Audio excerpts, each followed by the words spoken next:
Bonsoir tout le monde. Et aujourd'hui, je veux remercier Dieu de me permettre d'être ici et d'être ici avec vous, de pouvoir partager mon témoignage de l'amour de Dieu et surtout mon expérience de foi avec mes deux jeunes de 40 jours. Et c'est vrai que c'est une invitation personnelle que Dieu vous appelle à vivre.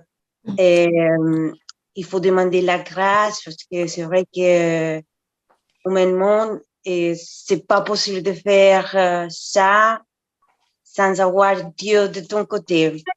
Je voudrais aussi remercier la mission Rua et surtout le Père Claudio et pour toutes les informations de soutien sur les réseaux sociaux et les prières, les enseignements et tous les témoignages que ça nous guide dans cette période de jeûne. Et bon, je m'appelle Maria Carolina et je suis née au Panama. Je vis en France et ça fait presque 14 ans que je suis ici en France. Et j'ai une belle famille. Mon fils a 10 ans et ma fille a presque 3 ans. Mon mari Benjamin et j'ai un petit chien aussi. Et avant de me marier, bon, j'habitais aux États-Unis. Je vais vous expliquer un petit peu de moi et comment je suis arrivée ici à la mission Rua. Et avant de me marier, j'ai habité aux États-Unis pendant 7 ans. Et là-bas, bon, j'étais très éloignée de Dieu. C'est vrai que j'habitais en couple et cette personne était dans la lecture des cartes, dans l'occultisme, et bon, pas dans les bons chemins. Et j'étais derrière lui et et dans toute cette histoire que bon, c'est pas bien. Et je suis tombée dans une grande dépression et bon, ma vie était un peu un chaos. Et après, bon, c'est vrai que il n'y a rien de plus fort que les prières de ma maman, qui je pense que ça m'a aidé de retrouver mon chemin et bon, j'ai rencontré à mon mari, que c'est un homme exceptionnel. C'est vrai que c'est une personne qui me donnait la paix. C'était une personne qui est juste, responsable. C'était une personne qui, je pense que je cherchais, j'ai prié tout le temps pour former ma famille, pour avoir ma famille. Et quand je suis arrivée en France en 2009 et bon, sans parler la langue, je parlais pas la langue du tout. Bon, c'était de zéro. Je commençais à faire mes études en français et c'était difficile de trouver du travail, c'était un peu compliqué. Et, et c'est vrai que après tout ça, d'avoir vécu 7 ans aux États-Unis, je me suis dit, bon, il faut commencer encore une fois. Et, et c'était difficile, c'était un peu compliqué. Et c'est vrai que ça commençait la frustration, les sentiments de solitude, tous les pensées négatives.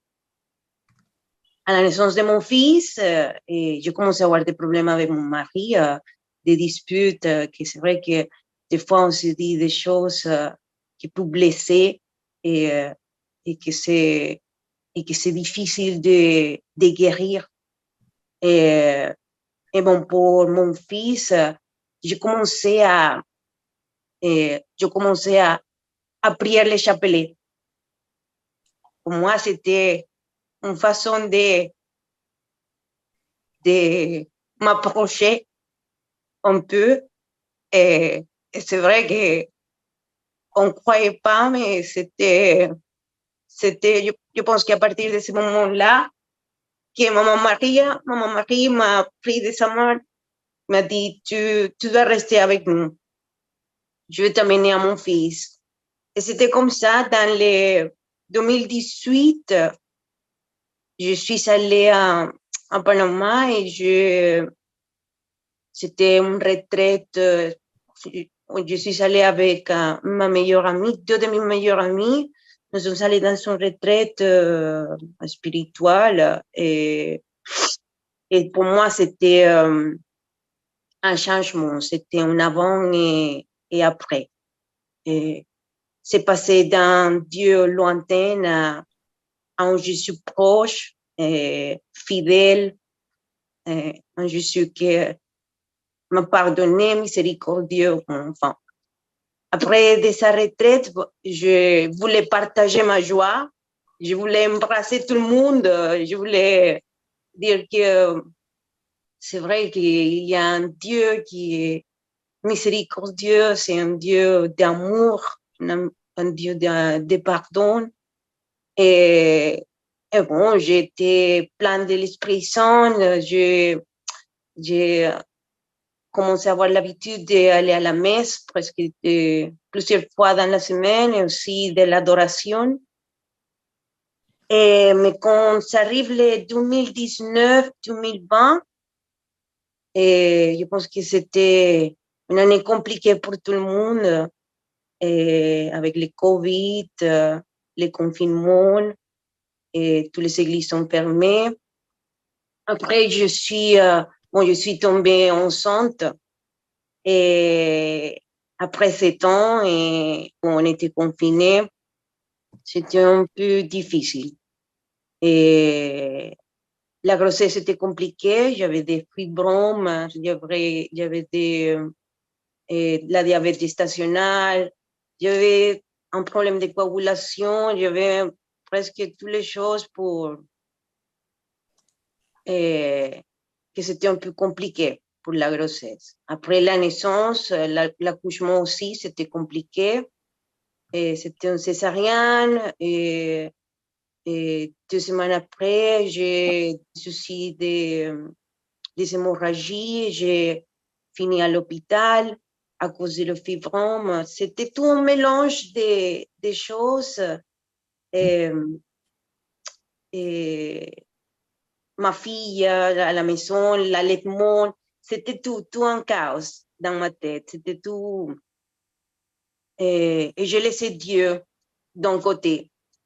Et tous les. Et ça commençait, pour moi, je pleurais parce que c'est vrai que d'être très proche à lui.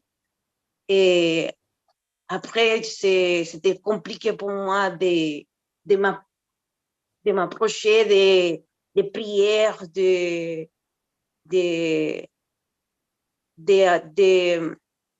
avoir la même, comment dire, la passion de sentir Dieu à mon côté. Et c'est un combat spirituel. Et pendant tous ces moments-là, je pense que je pleurais parce que je ne voulais pas me sentir éloignée de Dieu. Et chaque fois que je pleurais, parce que je ne savais pas, j'ai perdu le contrôle de tout. Et je parlais avec, bon, c'est Dieu et mon ange gardien qui m'envoie des signaux. Et c'était incroyable parce que chaque fois, je voyais le numéro 40. Si je voyais mon montre, c'est 14h40, c'est quelle heure? Le numéro 40 me disait quelque chose et je cherchais dans la Bible, c'est quoi, Jésus, dis-moi, qu'est-ce que tu veux me dire avec ça?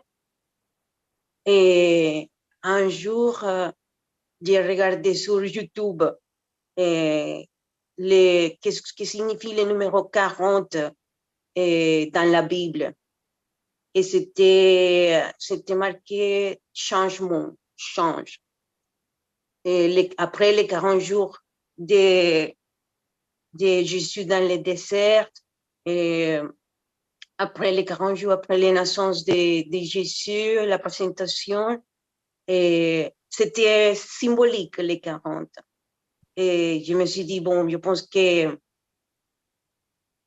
Et après, j'étais dans un groupe de WhatsApp de Panama, qui c'était des guérissons de famille. Et ils ont commencé à parler de la mission Rua, et c'est Jean 40 jours. Ça m'a interpellé, ça me dit, bon, c'est à ce moment-là, bon, tout était clair. C'était ce que Dieu me demandait à faire. Et je commençais, je n'ai pas hésité. J'ai commencé le 14 octobre 2020 et c'était le mois de la chapelet, de Rosarie. Et quand je finis, c'était le jour de Christ roi. Et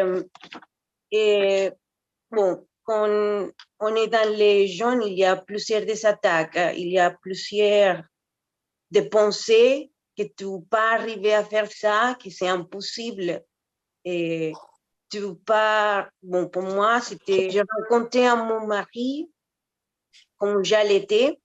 Dans ce moment-là, je ne voulais pas partager que j'étais en train de faire les jeûnes de 40 jours.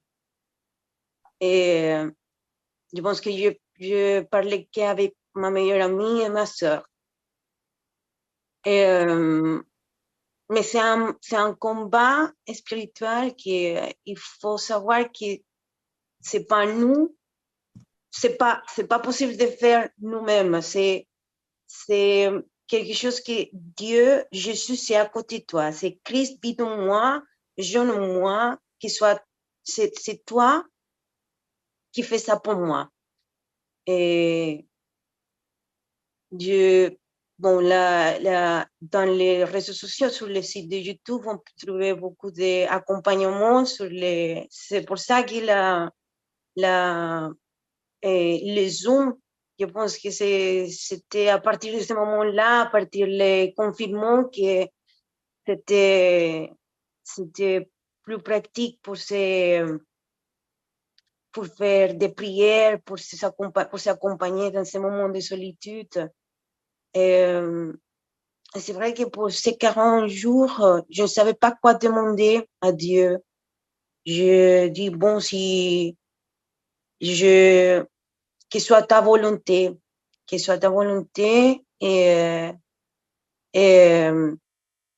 Mais bien sûr, il y a beaucoup de choses qu'on a dans la tête. Il connaît le cœur de chacun de ses enfants et toutes ces inquiétudes. Et je me rappelle que j'étais inquiète parce que comme j'allaitais, 15 jours après que je finis bon, 15 jours après que quand je commençais les jeunes, je suis allée voir le pédiatre de ma fille et comme jamais, son poids, sa taille, tout était dans les bons, à bon avant, c'était tout le temps, il faut qu'il mange beaucoup, il faut que les poids, c'était au-dessus les poids. C'était toujours un problème. Et ce jour-là, bon, le pédiatre m'a dit non, c'est très bien. Et pour moi, c'était comme un signal il faut continuer. On ne peut pas s'arrêter. Et, mon conseil, c'est de ne pas compter chaque jour qui passe. C'est vrai que des fois, on commence 40 jours, on commence les jours 1, jour 2. Moi, j'ai commencé à me stresser un peu et il y avait des prières qu'il faut faire. Je ne trouvais pas le temps de faire tout ça. Et je me suis dit, je me calmais. Je me suis dit, écoute, Seigneur, si tu veux que je continue, tu sais que bon, la fatigue, tout ça, mais c'est voir les derniers jours, quand ces jours s'approchent, j'ai commencé à voir, comment dire, comme une nostalgie. C'était quand j'étais une semaine avant de finir les jeunes, et j'ai commencé à avoir une nostalgie on pense que Jésus ne serait plus aussi proche de moi. Et c'était quelque chose comme quand ma mère et ma sœur ils viennent de visite et que nous sommes tous les trois très attachés, très heureuses. Et quand ça arrive le moment de partir, de dire au revoir, et, et on commence à avoir la boule dans la gorge qu'on veut pleurer tout le temps parce que vous savez qu'elle partait, mais on continue à être en contact, mais c'est pas de la même façon. Et c'était proche, c'était à ton côté.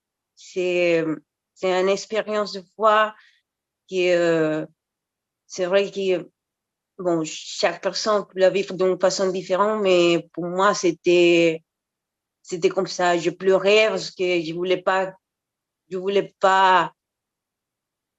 que c'est fini comme ça, que je voulais le sentir tout le temps à côté de moi. Et ma maman, il savait, quand je parlais, bon, je l'envoyais à ma maman tout le temps, l'information des missions Rua, les prières.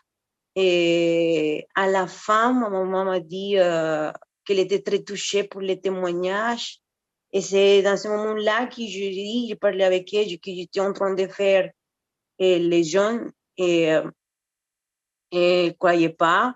Mais pour moi, c'était un miracle de ne pas être jugée, que c'était la folie de faire quelque chose comme ça. Et, et d'autres choses qui m'a touchée, et c'était bon, à la fin des jeunes, je me rappelle que Dieu me disait, non, il faut dire pardon à ton mari, à ton fils.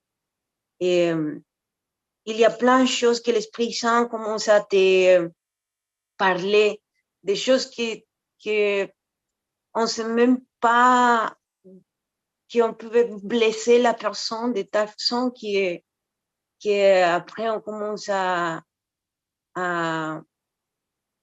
bon, c'était très touchant le moment que je remercie à mon mari, à mon fils pour m'avoir accompagné, pas jugé et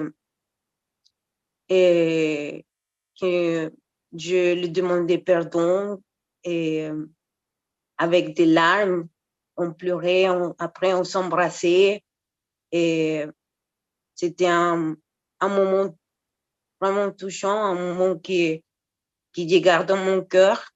Et, et bon, il y a beaucoup de combats spirituels, beaucoup de, de, des fois mal à la tête, des fois, mais avec tout ça, il y a de l'eau bénie il faut avoir la foi et c'est de l'huile exorcisée pour manger avec le pain. Après, c'est vrai qu'on a une force, une énergie que personne ne peut pas croire. C'est que de l'eau et du pain et à la fin, on dit qu'on peut continuer parce que c'est pas nécessaire d'avoir des, des repas, mais je cuisinais tout le temps. Mon mari, mon fils, c'est délicieux. Et tellement, mais je pouvais pas, même pas goûter. Et c'était tout le temps comme ça. Oui, c'était trop bon ça, maman. Et, et c'est que Dieu qui fait tout pour nous. C'est Jésus qui s'est à côté de toi les 40 jours. Et après, bon, je me suis dit, je ne sais pas que j'ai gagné, mais je suis dans mon cœur, j'ai perdu beaucoup les sentiments de solitude, les sentiments de, de tristesse, de colère. Et, ce sont des choses qui, dans le moment, je ne savais pas qui gagnait avec les jeunes, mais après, dans mon cœur, c'est ça que j'ai vécu et c'était une expérience inoubliable. Après, après un mois plus tard, après de nombreuses discussions, après que, avant, on discutait beaucoup avec mon mari par rapport à la recherche d'un espace plus grand pour nous, maison, avant on louait et on voulait acheter quelque chose, mais comme c'était le confinement, c'était compliqué tout ça, mais c'est vrai que Dieu, quand il donne en abondance, il te donne 3 fois plus de choses et il se dépasse en bénédiction. On a trouvé une maison et qu'ils ont accepté je sais pas si on dit la proposition, ils ont accepté le 24 décembre et on a eu les clés de la maison le week-end de Pâques. Et pour moi, c'était la gloire de Dieu, c'était lui dans chaque moment. Et mon deuxième jeûne, c'était pendant le carême, pour gratitude et aussi pour accompagner, après c'est ma maman, ma soeur, ma meilleure amie que Dieu l'a donné la grâce pour faire aussi les jeûnes. Et bon, c'est quelque chose qu'il faut demander tout le temps. Et si nous sommes ici avec vous, c'est pour partager. C'est pas impossible. C'est Christ qui vit en moi et en toi. Et c'est possible à faire. Et c'est une retraite, une expérience de foi et très touchant. Merci. Merci beaucoup, Maria Carolina, vraiment pour ton témoignage. J'ai juste 2 questions pour toi. Qu'est-ce qu'il a changé dans ta relation avec Dieu et qu'est-ce qu'il a changé dans ta relation avec ton mari, ta maman, ta sœur, tes enfants? Voilà, un peu si tu Avec peux Dieu, c'est vrai dire un que peu plus. moi, je vois chaque jour un miracle, quelque chose, n'importe quoi. Et c'est quelque chose que je parle avec mon mari tout le temps, mais il faut regarder, même si on trouve une place de parking, ça, c'est grâce à Dieu, c'est quelque chose qu'il voit compliqué.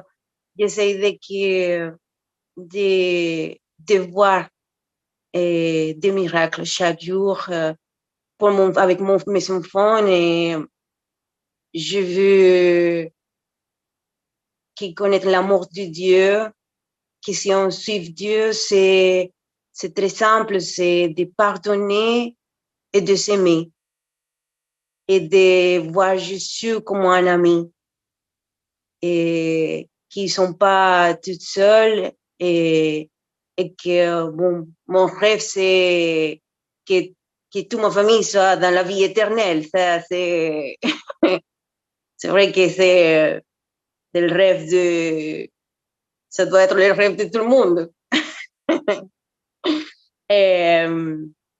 Mais oui, c'est vrai qu'il y a des combats tous les jours, et des combats spirituels, c'est-à-dire qu'il y a des moments qui, si tout va bien, il y a une dispute que ça n'a rien à voir et ça peut casser un moment sympa, un moment entre nous, mais bon, il faut continuer.